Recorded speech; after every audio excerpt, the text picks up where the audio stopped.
Thanks for joining us for CBN NewsWatch. I'm Wendy Griffith. Today, signs that Palestinians may be turning against Hamas as ceasefire talks drag on, and the concerns that Iran is holding off on an attack on Israel until a time of its own choosing.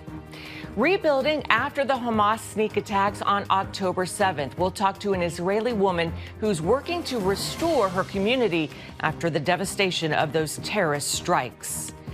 Minnesota Governor Tim Walz accepting the Democratic nomination for VP, but former President Donald Trump may soon be getting a major endorsement to boost his chances. And an important story beyond the headlines, the possibility of a population crisis and what it could mean for the world.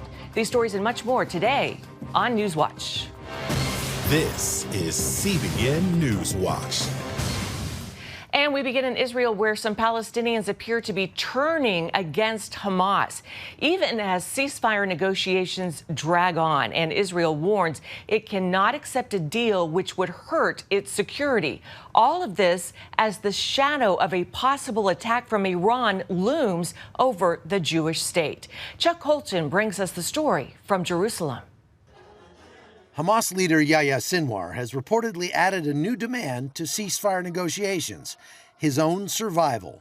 An Egyptian official told Israeli media that Sinwar wants assurances he won't be killed, despite previously stating he'd be proud to die fighting Israel. This as cracks may be forming in Palestinian support for the terror leader. On Tuesday, a Gazan woman interrupted a live Al Jazeera English broadcast shouting, "May Allah curse you, Sinwar and Hamas." She was immediately hauled away by an unidentified man. Meanwhile, Israeli Prime Minister Benjamin Netanyahu insists on maintaining an IDF presence along the Philadelphi Corridor at the Gaza-Egypt border. In a phone call Wednesday, President Biden reportedly pressuring Netanyahu to soften his stance to help get a ceasefire deal. But with the IDF having found and destroyed 150 tunnels there, Israel believes it must guard the corridor to permanently end Hamas threats. We are prepared for any scenario, both in defense and attack. Tehran claims that their delay in this massive response that they've promised for the killing of Ismail Haniyeh is part of their strategy for punishing Israel, but Israelis remain largely unfazed. The delay in Iran's execution of this attack has caused a lot of Israelis to just engage in a sort of cautious optimism that perhaps the attack won't be coming at all. Nevertheless, some are continuing to prepare while others are just going about their daily lives. As the war continues, the outgoing head of the Israeli military intelligence gave an address about the October 7th intelligence failure. On that Sabbath, we failed the most important mission we're entrusted with, giving a war warning. The ultimate responsibility for the failure of the intelligence division rests with me. As Israel deals with the aftermath of the October 7 attacks and still faces threats on all sides, the United Nations takes little notice. Israeli Ambassador Gilad Erdan criticized a new UN exhibit that highlights global victims of terror, but omits any mention of Israeli Jews or the October 7th attack. There's not a single mention of any attack carried out by Palestinians against Israelis. We are about to mark 1 year since the massacre and the largest terrorist attack against Jews and Israelis since the Holocaust. Yet the UN does not think it needs to be displayed on its walls. Chuck Holton, CBN News, Jerusalem. Thank you, Chuck. Well, ever since the Hamas terrorist attack on October 7th, many Israelis have focused on rebuilding their towns. One of them, Israeli-American Adele Raemer, has gained attention worldwide by sharing her story on social media and news outlets. CBN Middle East correspondent Julie Stahl met with Adele at her home recently for a closer look at what it will take for restoring her community. Thank you for coming down to my kibbutz, which is still a war zone, where we are refugees in our own land. We cannot live here. It's a closed military zone. I am with 70% of my community still living in Beersheba for now as an interim solution until we can finally come back home. Adele Raemer shared with CBN News the challenges of still being separated from friends and neighbors. That's one reason she remains focused on advocating that her community be rebuilt so residents can safely return. When you live on kibbutz, you don't lock your door. You go outside to the lawn, you see neighbors, you go to the little convenience store. We're 430 people in this community, and I know everybody. Kibbutz is so much more than just the houses and the dining room and the fields. Kibbutz is community. Adele took us back to the day Hamas changed her beloved home while enjoying a visit from her son. This is where I was on October 7th. My son was sitting by the door, holding down the handle, and I was sitting on the bed. And many of these rooms were infiltrated by terrorists because it's easy to open up. The doors can only lock as it is. It can only lock if you're pulling down on the handle and if you're strong enough to keep it closed. She then took us to another place, a key site for Raemer that day. We're going to go into my son-in-law's house.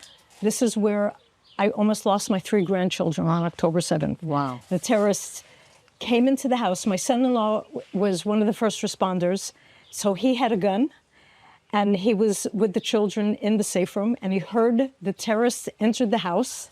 At that point, they could only wait inside the safe room. My 3 grandchildren were on that bed, and he told them, hide under the blanket. You're going to hear a loud noise. Don't come out from under the blanket no matter what happens. He raised his gun and waited until he saw the handle of the safe door moving, and he kicked open the door to the safe room and shot the terrorist who was right there, right in front of the door. Raemer says a number of miracles happened on her kibbutz.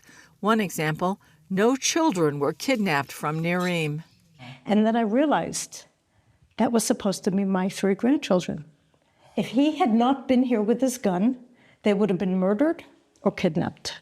3 IDF soldiers entered the kibbutz early on and bravely fought terrorists until they lost their lives. Their bodies are in Gaza. And on the wall here it says, Kan nilchamu ba'oz giborei Yisrael. This is where heroes of Israel fought bravely. That was another one of the little miracles that happened that day. Standing by the fence that terrorists broke through, Raemer says Nirim suffered in more ways than one. There are so many people here in this region that were peace activists, that worked for peace. And we built so many bridges that just collapsed that day. And these are the people that those animals, those monsters, thought that they should come on over and slaughter. Now Adele focuses on moving forward.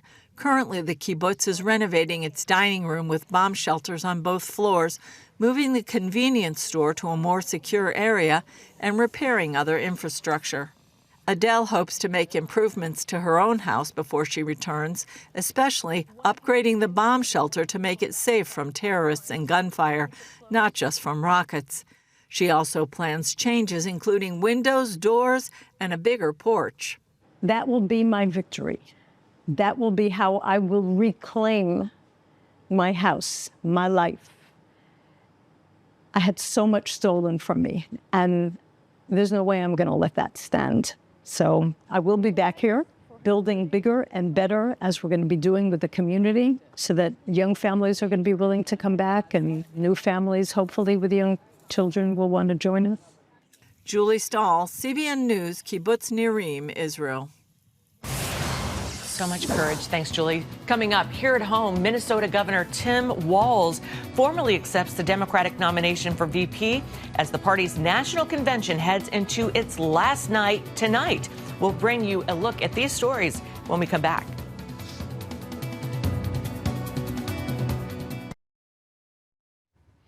Vice President Kamala Harris formally accepts the Democrat Party's nomination for president last night.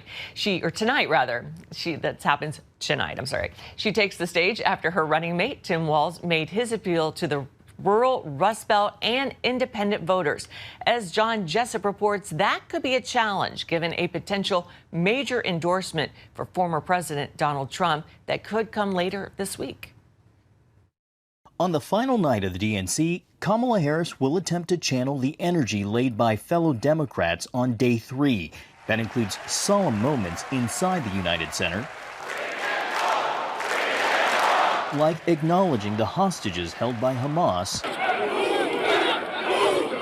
even as anti-Israel protesters clashed with police outside. Overall, a projection of party unity, trying to capitalize on a feeling used to define the Harris-Walz campaign. Until joy, joy, joy comes in the morning. Good evening, everybody! The star-studded celebration centered on the notion of freedom, a message framed as a choice by familiar party elders like former President Bill Clinton. Will this president bring us together or tear us apart? Will the president increase the peace, security, and stability and freedom that we enjoy and extend it to others as we can? Former Speaker Nancy Pelosi praised Harris as a defender of abortion rights and democracy, alluding to the January 6 attack on the U.S. Capitol. When the sun rose on January 7th, as our national anthem declares, we gave proof through the night that our flag was still there. Now, in this election, we are called upon to do the same. During his acceptance speech, Minnesota Governor Tim Walz attempting to showcase his small-town roots as an educator and 24 years as a National Guardsman, even though his military record has come under fire. He also trumpeted his record as governor, talking up school lunch programs and gun reform. But I'm also a dad. I believe in the Second Amendment, but I also believe our first responsibility is to keep our kids safe. Walz played the role of attack dog, going directly after the Republican ticket. Their Project 2025 will make things much, much harder for people who are just trying to live their lives. Here's the thing. It's an agenda nobody asked for. Chief political analyst David Brody offering his assessment. There was so much energy with his speech, right? He's the coach, and it's like you got the banner on the football field on a Friday night, and he's busting through it with the team. I mean, it was very much a vibe situation, and that kind of goes to the point of this election. You've got policy, but then you've got the vibe. Democrats hope to keep the momentum going to fuel them to victory in November, although it won't happen without a fight. Former President Donald Trump campaigning in North Carolina Wednesday, speaking behind bulletproof glass during his first outdoor rally since last month's assassination attempt. On the attack, he targeted Harris's record on crime, immigration, and jobs while rolling out a new nickname. And Comrade Kamala, you know, she's comrade, the most radical left person ever to run for a high political office in our country. And waiting in the wings, a potential spoiler with the reports that Robert F. Kennedy Jr. is preparing to drop out of the race this week, followed by a possible Trump endorsement. John Jessup, CBN News, Washington. Thanks, John. Still ahead, it's a key trend beyond the headlines. The global population is going to shrink for the first time since the bubonic plague. We'll hear why some are calling this the most important story of our time. Right after this.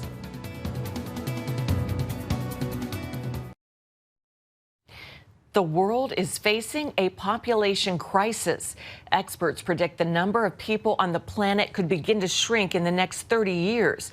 They also warn that it's likely to create serious economic and social problems. As Dale Hurd shows us, their predictions are gloomy. Empty playgrounds, schools without enough students to stay open. Small towns deserted and abandoned. This is not some dystopian vision of the future. Demographers warn this is our future. Global population growth is leveling off, and by the second half of this century could begin to shrink for the first time since the bubonic plague struck the world almost 700 years ago. Everything that we understand that functions in our societies today that depends on people, which is almost everything, is going to change. Stephen J. Shaw is a data scientist, demographer, and producer of the film Birth Gap. He spoke to us from his home in Japan, one of the nations at the forefront of this global demographic collapse. Shaw told us he made the documentary mostly out of fear.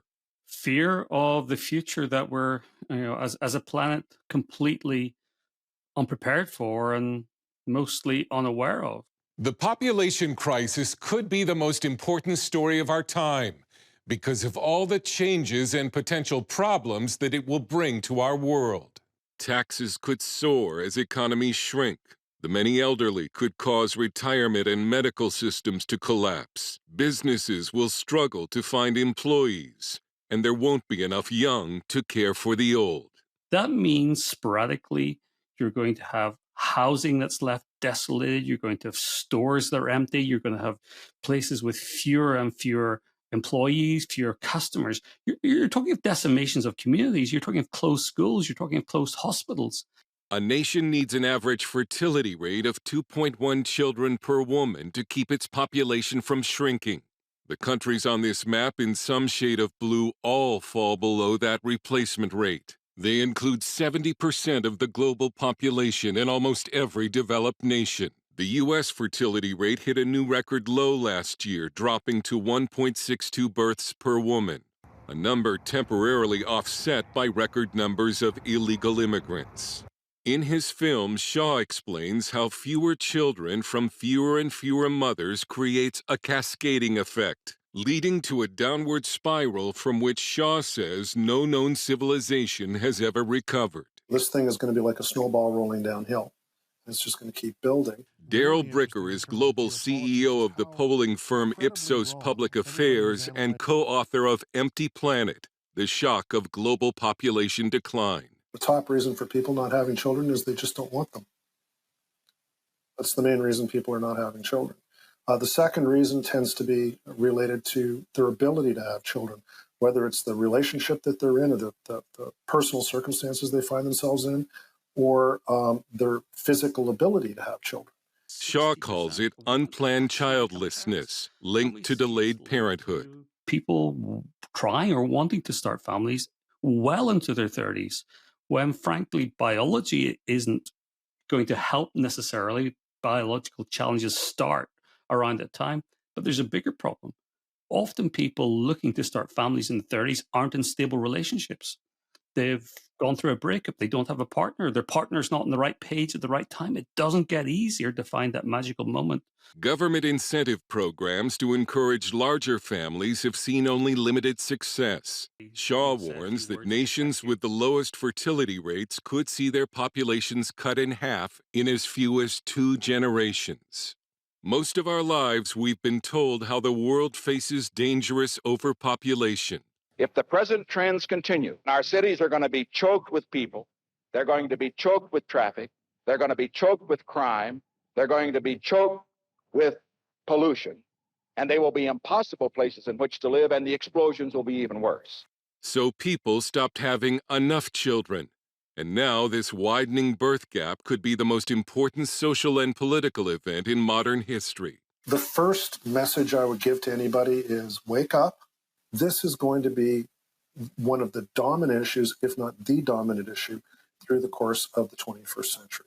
We've gotten used to this idea that things generally get better, but all of that relies on certain things being in place. It's not like population is going to glide down to some wonderful lower number.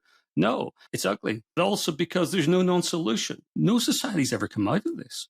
The future doesn't have to look like this. But Shaw said we've got to start talking about it. Dale Hurd, CBN News.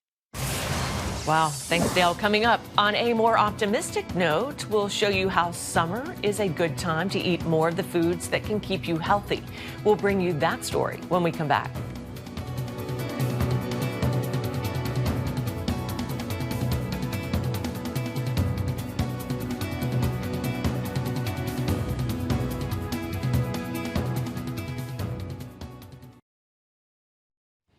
Healthy eating is one effective way to fight back against diseases like cancer, with fruits and vegetables leading the way.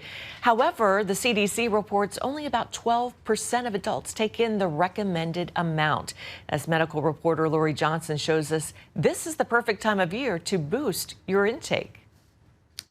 Summer can be a great opportunity to take advantage of fresh fruits and vegetables. And we need them for vitality, for immunity, for antioxidants to live better every single day. Nutritionist Jim White recommends washing them right before eating, while some like to use baking soda, vinegar, or even a produce spray. White says simple tap water is all you need. The big important thing is about 20 seconds. You want to take your time. Some people just run it through really quick, and it just doesn't get enough of the pesticides and the residue off in the dirt. A produce brush can also help remove any dirt on thicker surfaces. You should still wash a rind you don't plan to eat because bacteria can get transferred to the edible portion, possibly causing illness. Symptoms can include nausea, vomiting, and diarrhea. Health experts say in a perfect world, all of the fruits and vegetables we consume would be chemical-free. Unfortunately, that's not practical for most of us, so it can be helpful to know which conventionally grown produce contain the highest levels of pesticides and which have the least. Avocados, sweet corn, and pineapple top the so-called Clean 15 list of foods containing the fewest pesticides.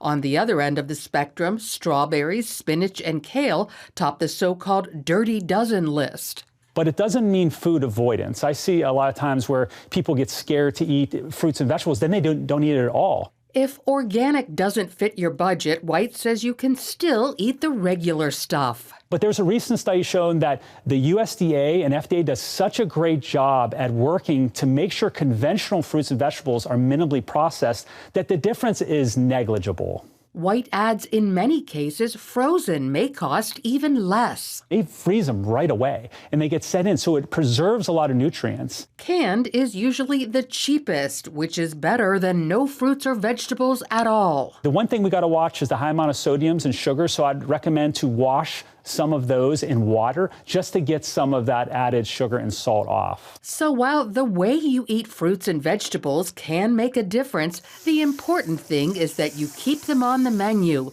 because most of us need more. Lori Johnson, CBN News. Thanks, Lori. And I love going to the farmer's market in the summer. That's where you get the best and the tastiest fruits and vegetables. Well, that's going to do it for this edition of CBN NewsWatch. Remember, you can find more of our news programs on the CBN News channel anytime or online at cbnnews.com. Also, tell us what you think about the stories you've seen today by emailing us at newswatch@cbn.com or reach out on Facebook, Instagram, or X. See you tomorrow. God bless.